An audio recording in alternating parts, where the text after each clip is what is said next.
నాడు యూనివర్సిటీ మంచి భవిష్యత్తు కోసం తెలుగు విద్యార్థులు ఇష్టపడే university. From an RJ to a VJ and ఒక ఫిల్మ్ హీరోగా మనందరికీ చాలా చాలా చాలా క్లోజ్ అయినటువంటి ప్రదీప్ ఉన్నారు నాతో. Hello Pradeep, hi. హలో అండి, how are you? Absolutely fine, thank you. మీరు ఎలా ఉన్నారు? సూపర్. పారాబోలాలో ఒక ట్రెజెక్టరీ ఉంటుంది కదా, అలా ఉంది మీ కెరియర్. ఏంటి అంత నవ్వుతున్నారు? నిజమే కదా? చిన్నప్పుడు స్కూల్ గుర్తొచ్చిందండి. చాలా లేదు విని కదా ఈ పదాలన్నీ. నిజంగా అలాగే ఉంది. బికాజ్ నా ఇంట్రడక్షన్లో చెప్పినట్లుగా RJ to a TV host to a film actor and consistently ఈ సినిమా కూడా సూపర్ హిట్ అవ్వాలని కోరుకుంటున్నాను. సో సక్సెస్ కోటలో వేసేస్తే అసలు ఫస్ట్ ఒకటి చెప్పండి ప్రదీప్, అక్కడమ్మాయి ఇక్కడ అబ్బాయి టైటిల్ అనుకున్నప్పుడు భయం వేసిందా ఆర్ ఎక్సైటెడ్ అనిపించిందా? ఎక్సైటెడ్ అండి, అంటే ఆ కథ కూడా అలాగే ఉంది, అంతే ఎక్సైట్మెంట్తో ఉంది కథ. అండ్ కథకి కరెక్ట్గా టైటిల్ దొరకడము అండ్ ఫస్ట్ నుంచి ఉంది, అంటే ఇంకా పూర్తి కథ ఫినిష్ ముందే ఉంది టైటిల్ ఎప్పటి నుంచో. సో దాని తర్వాత కళ్యాణ్ గారు ఫస్ట్ సినిమా టైటిల్ కాస్త జాగ్రత్తగా ఏదో ఊరినే ఉంది కదా అని పెట్టేసుకుని హైప్ కోసం పెట్టేసుకుంటే కాదు కదా. పవన్ కళ్యాణ్ ఫ్యాన్స్ అందరూ ఒక్కసారి పిక్చర్ లోకి వచ్చారా మీకు? అంటే మేము కూడా ఫ్యాన్సే కదండి.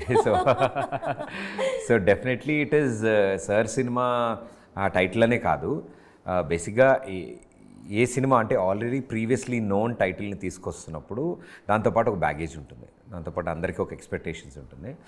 సో మాకు పర్టికులర్లీ ఇలాంటి కథకి టైటిల్ వచ్చినప్పుడు వీ ఫెల్ట్ హ్యాపీ అండ్ అంటే రీకాల్ వాల్యూ ఉంటుంది కదా.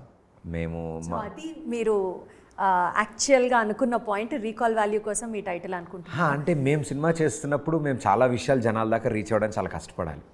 బికాజ్ మార్కెట్లో బిగ్ స్టార్స్, బిగ్ ఫిల్మ్స్, కొబ్బరికాయ అనౌన్స్మెంట్ నుంచి అందరికీ అన్నీ తెలుస్తాయి, అంటే అన్నీ ప్రమోట్ అవుతాయి, అందరికీ ఇంట్రెస్ట్ చూస్తారు. సో మేము చేస్తున్నప్పుడు ఏంటి అంటే how we can go in to the audience, ఎలా చెప్పగలుగుతాం. ఇంత 4 లైన్లు ఉన్న పెద్ద టైటిల్ అయినా కూడా తెలుసున్న టైటిల్ కాబట్టి రీచ్ ఈజీగా అవుతుంది, బట్ రీచ్తో పాటు రెస్పాన్సిబిలిటీ ఎక్కువ వస్తుంది. అంటే ఎప్పుడైనా అప్రోచ్ అయ్యారా ఈ టైటిల్ అనుకుంటున్నాము, క్యాన్ వి గో హెడ్, అట్లా ఏమన్నా పవన్ కళ్యాణ్ గారి ఫ్యాన్స్తో కానీ లేకపోతే పవన్ కళ్యాణ్ గారిని కలవడం కానీ అట్లా ఏమన్నా జరిగిందా బిహైండ్ ద స్క్రీన్స్? లేదు, అట్లా అని కాదండి. అంటే it's a complete different world, film making and all. Then when we approach the chamber for the title registration it was available. So it is available అంటే అర్థం ఏంటంటే ఇట్ ఈస్ యాక్సెస్, అంటే ఎవరైనా తీసుకోవచ్చు అని. బట్ తీసుకున్నాక మేము అంటే రిజిస్టర్ చేసుకున్న తర్వాత కథ అంతా మ్యాచ్ అయిన తర్వాత అన్నీ ఎవ్రీథింగ్ వెళ్ళిన తర్వాత now we are very happy that మంచి టైటిల్ మంచి సినిమాకి వచ్చింది అండ్ అందరూ హ్యాపీ. సో 2021లో 30 రోజుల్లో ప్రేమించడం ఎలా ఈ సినిమా రిలీజ్ అయిన తర్వాత యాక్చువల్లీ రేడియో మిర్చి ఆర్జేగా మీకు ఫ్యాన్ బేస్ ఉంది, టీవీ హోస్ట్గా ఫ్యాన్ బేస్ ఉంది, ఆ సినిమా ద్వారా హీరోగా ఫ్యాన్ బేస్ ఉంది. Why did it take 4 long years for the second film to get in to roads? అంటే లాక్డౌన్ ఎఫెక్ట్స్ కొన్ని ఇమీడియట్గా అనుకున్న తర్వాత 21 అంటే ప్రీవియస్ సినిమా కూడా కొంచెం ముందు రిలీజ్ అవ్వాలి, లాక్డౌన్ వల్ల 21 రిలీజ్ అయింది. అది రిలీజ్ అయిన తర్వాత దెన్ వీ రియలీ అండర్స్టూడ్, అంటే ఇంతమంది అటెన్షన్ ఇస్తున్నారు అంటే you have to come up with something very special మళ్ళీ. అండ్ నేను సెలెక్ట్ చేసుకునే నెక్స్ట్ సినిమా ఎలా ఉండాలి ఏంటి అనేది కూడా నేను కొంచెం I was working on it. So 21, 22 అలాగే ఈ అరేంజ్మెంట్స్ కానీ సెటప్ చేయడానికి, ప్రాజెక్ట్ క్రియేట్ అవ్వడానికి కొంచెం టైం పట్టింది. అండ్ డిఫరెంట్ లొకేషన్స్లో షూట్ చేసాము. హ్యూజ్ స్టార్ క్యాస్ట్ ఇది ఈ సినిమాలో. సత్య గారు, సీను గారు, వెన్నెల కిషోర్, బ్రహ్మాజీ గారు అండ్ ది లెజెండ్ బ్రహ్మానంద గారు, యా, సో జిఎం సుందర్ గారు, తమిళ్ ఇండస్ట్రీ నుంచి కూడా 2 యాక్టర్స్ వర్క్ చేశారు ఈ సినిమాతో. So I think it's a combination of nice technicians and actors. We are lucky and blessed అలాంటి వాళ్ళతో యాక్ట్ చేయగలిగాం, వర్క్ చేయగలిగాం ఈ size of cinema.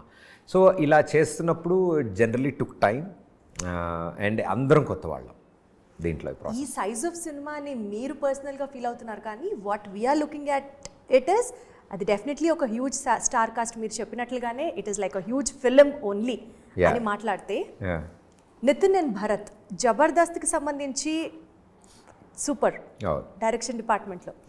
What confidence made you ఈ సినిమా వీళ్ళు డైరెక్ట్ చేస్తే ఇట్ విల్ గో వెల్ అని అనిపించడానికి? అంటే నేను వాళ్ళతో అసోసియేట్ అయిన all these years the kind of work they do మీద నేను ఎప్పుడు డిపెండ్ అవ్వలేదు. What kind of persons they are and వాళ్ళ ఆలోచన విధానం ఎలా ఉంటుంది, their take on any topic. ఇప్పుడు సపోజ్ ఒక సిచ్యువేషన్ క్రియేట్ చేస్తున్నాం షోలో, వాళ్ళ టేక్ ఎట్ సైడ్ నుంచి ఉంది, వాళ్ళు ఎలా దాన్ని రిక్రియేట్ చేస్తున్నారు, ఎలా ప్రజెంట్ చేస్తున్నారు, దీస్ థింగ్స్ ఎక్కువ నేను చూశాను. సో ఇలాంటి ఒక కథ వాళ్ళు తీసుకొచ్చి నా ముందు పెట్టినప్పుడు దీన్ని ఎలా ట్రీట్ చేస్తారు, దీని ట్రీట్మెంట్ ఎలా ఉంటుందో నేను గెస్ చేయగలిగాను. సో అందుకనే whatever they said we are ready. నేను ఎస్ చెప్పాను అన్నిటికీ, ఎందుకంటే చెప్పే విధానం నాకు చాలా ఇష్టం వాళ్ళు. సో చందమామ కథ మా అమ్మమ్మ చెప్పిన కథలాగా అంటే కథ దొరికినప్పుడు అండ్ వెరీ ఈజీగా సెన్సిబిలిటీస్ అన్నీ అందులోకి తీసుకెళ్ళచ్చు. అంటే మన అలవాట్లు మన పద్ధతులు కూడా అందులోకి వస్తాయి. మీరే ఎక్కువ కథలు చెప్తూ ఉంటారని ప్రతిసారి అంటూ ఉంటారు. ఎస్, నీకే కథ నచ్చింది అని అంటే ఇంకా అసలు అంటే మా వాళ్ళు అంతకంటే బాగా కథలు చెప్తారని. వీఆర్ థిక్ ఆఫ్ ఫ్రెండ్స్ మేము, అంటే we know each others positives negatives అన్నీ బాగా తెలుసు. సో అలా తెలిసిన డైరెక్టర్స్తో వర్క్ చేస్తుంటే నాకు నిజంగానే సీనియర్ డైరెక్టర్స్తో వర్క్ చేసినట్టే ఉంది. వాళ్ళ ఇండస్ట్రీకి డెబ్యూ, వాళ్ళది ఫస్ట్ సినిమా అయినా కూడా నాతో డెబ్యూ కాదు. So it was more easy. Friends అందరూ కూడా ప్రొడ్యూసర్సే, అందరూ కలిసి ఫండింగ్ చేశారు అని విన్నాను. So directors are your friends, star కాస్ట్లో కొంతమంది మీ ఫ్రెండ్స్ ఉన్నారు, production is your friends team. So basically ఇది ఒక ఫ్రెండ్షిప్కి డెడికేట్ చేసే ఫిల్మ్ అవుతుందన్నమాట. అయితే అంటే it's beauty about it is that journey is very interesting, most memorable journey for me. This all this 2 years what we worked on this project.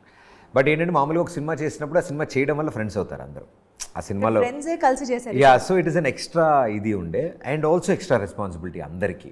Everybody were serious that ఎవరో producer, ఎవరో director, ఎవరో యాక్టర్లు మనం వెళ్ళి చేసి వచ్చేద్దాం అని అలా లేదు కదా. ఇది ఏం చేస్తే బెటరు, ఇంకేం చేద్దాం అని, ఏదో నీకు ఏ హెల్ప్ కావాలని ఎవరు రాలేదు.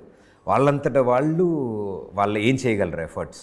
డేట్ అడ్జస్ట్మెంట్ ఉందా, ప్రదీప్ సినిమానా, సరే అడ్జస్ట్ చేసేసేయండి, చేసేద్దాం, ఇది చేశాక వాళ్ళకి ఇద్దాం. మిగతా యాక్టర్స్ కూడా అలా ఆలోచించడము. We travelled lot. అక్కడ కండిషన్స్ కూడా చాలా కష్టం. అంటే అరకు రిమోట్ విలేజెస్లో షూట్ చేసాం. హోటల్ ఎక్కడో దూరంలో ఉంటుంది, ఒక 1/2 hour జర్నీ చేయాలి. సో మేము టెంట్లు వేసుకుని ఎక్కడైతే షూటింగ్ లొకేషన్ ఉందో అక్కడే వంటలు, అక్కడే తినడం, అక్కడే ఉండడం. కొన్నిసార్లు డే అండ్ నైట్ షూట్ చేసాం. డే అంతా షూట్ చేసి మళ్ళీ నైట్ చీకటి పడ్డాక నైట్ షాట్స్ తీసాం అనమాట. దానికి కూడా there is no complaints anywhere. అందరు సరదాగే ఉన్నారు. సో మా వాళ్ళు కూడా అంతే అంటారు, అన్న సరదాలో మొత్తం అందరి చేత చేయించేసావు నువ్వు.